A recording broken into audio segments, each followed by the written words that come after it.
Nani addunyaatti wal qabatee to'annoo poolisii jala kan jiru weellisaa Andu'aalam Gosaa har'a mana murtiitti dhiyaatee jira. Dhaddacha kana hordofuuf achitti kan argame waa'illee Habtaamuu Xibabuu odeeffannoo ture natti himuudhaaf sarararra jira. Mee Habtaamuu dhaddacha har'aa irratti hirmaachuudhaaf miidiyaaleen argamanii turanii wanti ture maali? Galatoomii Darajjee galmee yeroo beellamaa yookaan galmee qorannoo poolisii Andu'aalam Gosaa qabatee kan jiru mana murtii federaalaa jalqabaa Ramaddii Araadaatti dhaddacha beellama yeroo tokkoffaati. Manni murtichaa har'a ganama sa'a 3:00 ture kan inni beellama laate. Beellamni har'aatis poolisiin guyyoota qorannoo kennameef keessatti qorannoo adeemsisee mana murtiidhaaf akka dhiyeessuuf ture. Haaluma kanaan sa'a 3:00 irratti hirmaattonni biroonis miidiyaaleenis dhaddacha keessatti argamanii galmeewwan saaqamanii ilaalamuu eegalanii sana booda darabeen kan galmee Andu'aalam Gosaa yommuu qaqqabutti weellisaa Andu'aalam Gosaa gara dhaddachaatti dhiyaatee abbaan seeratis qorataan poolisii sadarkaa maalirra akka jiru yookaan immoo waan harkaa qabu akka dhiyeessu yommuu gaafatutti poolisiin kallattiidhaan gara iyyataa kan isaan seenanii iyyanni isaanii kunis miidiyaaleen odeeffannoo sobaa tamsaasaa jiru waan ta'eef dhaddacharraan ittifamanii dhaddacha seenanii akka hin gabaasne hawaasa birattis ilaalcha dogoggoraa uumaa jiru waan jedhu iyyannoodha kan dhiyeeffate poolisiin. Sana booda abbaan seeraa abukaatoon shakkamaa ilaalcha yookaan immoo yaada dhimma kanarratti qaban akka dhiyeessan gaafatee ture. Abukaatoon weellisaa Andu'aalam Gosaas yaada poolisiitti akka walii galan miidiyaaleen osoo himanii akka barbaadan dhaddacharratti dubbatanii kan isaan jiranii. Manni murtichaa kanaan dura miidiyaaleedhaaf akeekkachiisa kennuun isaa ni yaadatama. Miidiyaaleen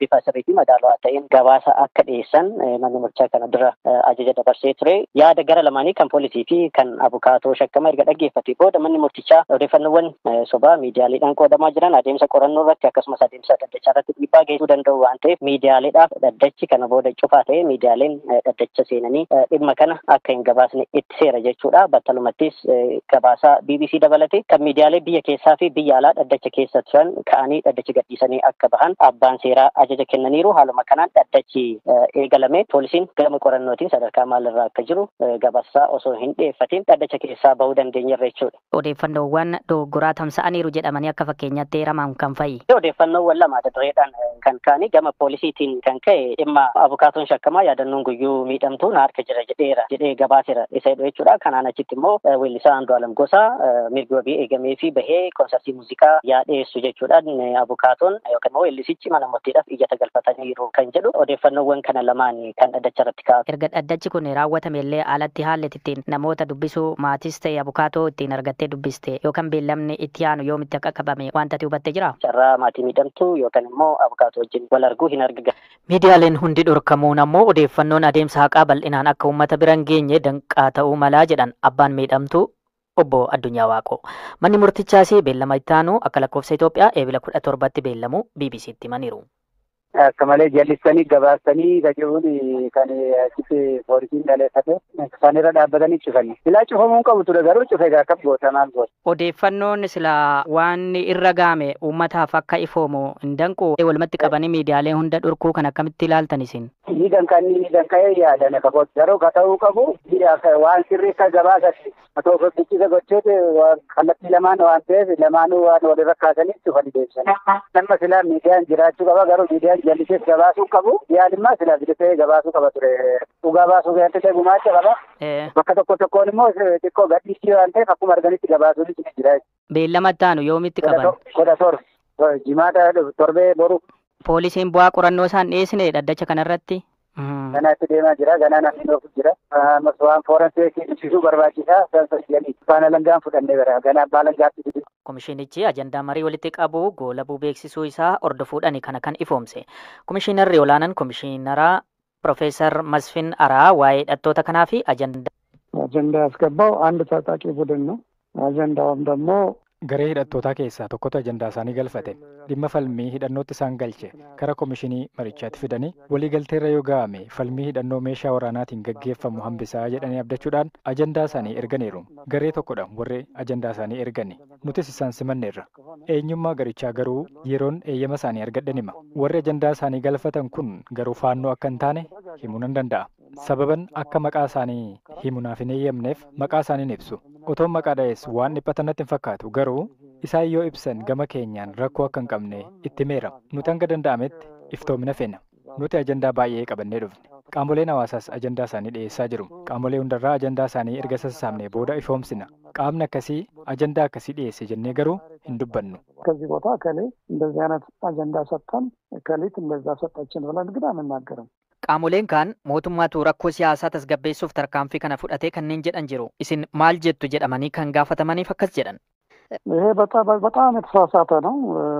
Kun baay'ee dogoggoraa jenna. Isaan waan fedhan jechuu malu. Koomishinichi mootummaa wajjiniin hojjeta.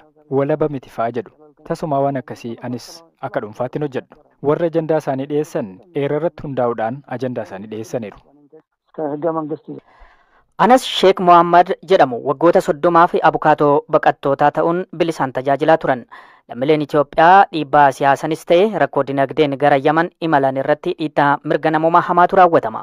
Hidhamuu, dararamuu, ajjeefamuu fi rakkoo suukanneessaa irra ga'u kana obbo Anas Mohammad abukaatoo seeraa ta'anii falmaafii jiru. Waayilakoo Hamzaa Huseentu dubbise. Argibaa gara mul'ataattiin daladheen gaafa wayyaaniin seentu sani kan bakki siyaasaadhaan biyya baane bara 1994 bahe Jibuutii irraas bahee achi booda karaa Yamaniin tarkaanfadhe. Yaman kanii seenee bara 1998 seenee ji'a tokkoffaadha. Akkamiin waggaa haga kana Yaman keessa jiraachuu dandeessanii? Warra siyaasaadhaan diqqame qofaatti gaafa san biyyarraa bahaa ture. Anaaf sooressi jaarraa abbaa gadaan fa'aa yeroo san Jibuutii turanii karaa Jibuutiirraa mootummaan baafnaan karaa siyaasaadhaan hundinuu faca'ee karaa biyya ollaadhaatti gaafa galeessan. Gaafasi Yaman seenee jechuudhaanis achiyaas Yamanumaan jira. Waan yeroo san gaafa gataa siyaasaadhaan waan hin tureef qoola galtummaadhaan biyya kana bara hanga kana turuu danda'e. Akka keessanitti namoonni keenya baay'een dhaabbiidhaan Yamanii keessa jiraatan jiru? Baay'eedha warri siyaasaan bahan hundi tokkollee karaa biyya Suudiidhaan deeman. Biyyuma kanatti kalaa baqattummaa fudhatanii biyyuma kana keessa jiraatan malee hin deemanii. Kan ammoo karaa akka galaanatti deemu kun warra dallaallee oofuu ture. Keessattuu egaa dallaalli hojbaata jireenya mataa isaanii uummate booda babal'atee karaa Suudiidhaa deemaa eegalee malee yeroo sanitti baqataa siyaasaati namni waan ta'e tokkuma Yaman seenetti Yamanitti hafee Yamanumatti maatii horatee jira baay'eedha jechuudha. Biyyuma kanatti maatii horanna jechuudha. Akkam jireenyi amma Yamaniin keessaa hoo 2010 fa'aasi? Bakka rakkootiin garuu rakkoon akka baqataarra jiru rakkoon akka biyya kana jiru addunyaa kanarra hin jiru baharaa fi lafaa fi samiidhaan uggurri kan irra kaa'amee uggura jala jiru warri biyyaatu namni miliyoonni meeqa baqatee buqqa'ee itti beelee jiru kan jiraachuun waan ulfaataadha.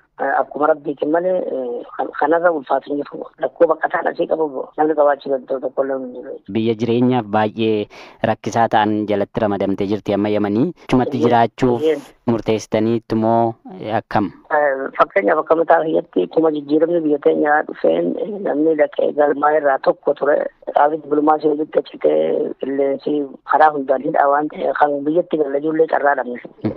Hin argamu jechuudha. Waldaa ittisa godaansa seeraan alaa fi ittisa namaa akka jedhu dhiyoo kan hundeessitanii baqattoota akka seeraan alaatiin gara Yamanii achi gara Saawudii geeffamanii dallaalotaan achi hidhattootaan miidhaan garaagaraa irra gahu akka gargaaraa turtan fa'aa quba qabna. Maalirraa kaatanii hundeessitan wanta sana mee? Ani duraan dursee biyya kana akkaan dhufetti abukaatoodha. Baqataa keenya kana yeroo isaan qaamni siyaasaadha. Hamaa nyaapha ture sanarraa ta'e. Biyya kana akkumaan dhufetti waan hojii biraa hojii tokko hojjedhee hin beeku. Waliin hojjedhee sababaa kanaan wareegas godhee karaa mootummaa kanaa wajjin wal baruudhaaf ka'e abukaatoo ta'eetiin bara dila kana ture jechuudha. Bara 20 ol abukaatoo ta'eetiin hidhaarraa baasuu wabii ta'ee nama baasu keessatti tajaajila nama 16,000 kenne jechuudha. Bara 2005 kaasee haga yoonaatti na bira galmaa'ee jira jechuudha. Waajjira biyya keessa kan inni hidhaarraa baase biyya kana keessatti. Qaama siyaasaadhaa fa'aa jechuudha. Hooggantoota gurguddaa namoota rakkoo qaban jechuudha. Hundumattuu hawaasa miidhaa karaa kanarratti irra gahu osoo nu hubadhu bara 2007 irratti Abdulqawwii jedhanii Arabaa waliin wal ta'anii dallaalonni mooraa ijaaratanii nama ugguruu jalqaban. Bara 18 ammaa kana ture yeroo san kaase miidhaan babal'atee itti fufee jechuudha. Ilmi namaa maallaqa jijjiiramu san dura bahee karaa Suudii deemuudhaan carraasaa naalee deemaa seeraa turan. Kanarraa kan ka'e miidhaan baroota 18 asa'anu kana keessan miidhaan yeroo dura jalqabutti dhumaatii gudeeddaan dhalaa 600 ol gudeedamuu ija ilma namaa keessaa baasuu qaama hir'isuu kana hundaan faalamanii kanaan argaa ture jechuudha. Kanarratti beeksisa. Qabsoo baroota kana duran yeroo sanirraa mootummaadhaan waliin mari'atee kana mana seeraa galchee murtiin itti godhamellee baay'ee jira. Kanaan dura miidiyaaleedhaaf akeekkachiisa kennuun isaa ni yaadatama. Miidiyaaleen bifa sirrii fi madaalawaa ta'een gabaasa akka dhiyeessan manni murtichaa kana dura ajaja dabarsee ture. Yaada gara lamaanii kan poolisii fi kan abukaatoo shakkamaa erga dhaggeeffate booda manni murtichaa odeeffannoowwan sobaa miidiyaaleedhaan qoodamaa jiran adeemsa qorannoo irratti akkasumas adeemsa dhaddachaa irratti dhiibbaa geessisuu danda'u waan ta'eef miidiyaaleedhaaf dhaddachi kana booda cufaa ta'ee miidiyaaleen dhaddacha seenanii dhimma kana akka hin gabaasne ittiseera jechuudha. Battalumattis gabaasaa BBC dabalate kan miidiyaalee biyya keessaa fi biyya alaa dhaddacha keessa turan ka'anii dhaddacha gadhiisanii akka bahan abbaan seeraa ajaja kennaniiru. Haaluma kanaan dhaddachi eegalame poolisiin gama qorannootiin sadarkaa maalirraa akka jiru gabaasaa osoo hin dhiyeeffatiin dhaddacha keessaa bahuu dandeenyerra jechuudha. Odeeffannoowwan dogoggoraa tamsa'aniiru jedhamanii akka fakkeenyaatti heeraman kan fa'i. Odeeffannoowwan lama dureedhaan kan ka'anii gama poolisiitiin kan ka'e dhimma abukaatoon shakkamaa yaadannoon guyyuu miidhamtuu na harka jira jedhee gabaaseera isa jedhu jechuudha. Kanaan achitti immoo weellisaa Andu'aalam Gosaa mirgi wabii eegamee fi bahee koonsartii muuziqaa dhiyeessu jechuudhaan abukaatoon yookaan immoo weellisichi mana murtiidhaaf iyyata galfataniiru kan jedhu odeeffannoowwan kana lamaan kan dhaddacha irratti kaa'ame. Erga dhaddachi kun raawwatame illee alatti haalli ittiin namoota dubbisuu maatis ta'e abukaatoo ittiin argattee dubbiste yookaan beellamni itti aanu yoomitti akka qabame wanta ati hubattee jira? Carraa maatii miidhamtuu yookaan immoo abukaatoo wajjin wal arguu hin arganne. Tole ulfaadhu abtamu. Baay'ee galme. Miidiyaaleen hundi dhorkamuun ammoo odeeffannoon adeemsa haqaa bal'inaan akka uummata bira hin geenye danqaa ta'uu malaa jedhan abbaan miidhamtuu obbo Addunyaa Waaqoo. Manni murtichaas beellama itti aanu akka lakkoofsa Itoophiyaa eebila 17tti beellamu BBC'tti himaniiru. Akka malee jallisanii gabaastanii gajeehuun kan achitti poolisiin dhaleeffate isaan irra dhaabbatanii cufanii. Silaa cufamuun qabu ture garuu cufee akka goota maal goota. Odeeffannoon silaa waan irra gaame uummataaf akka ifoomu hin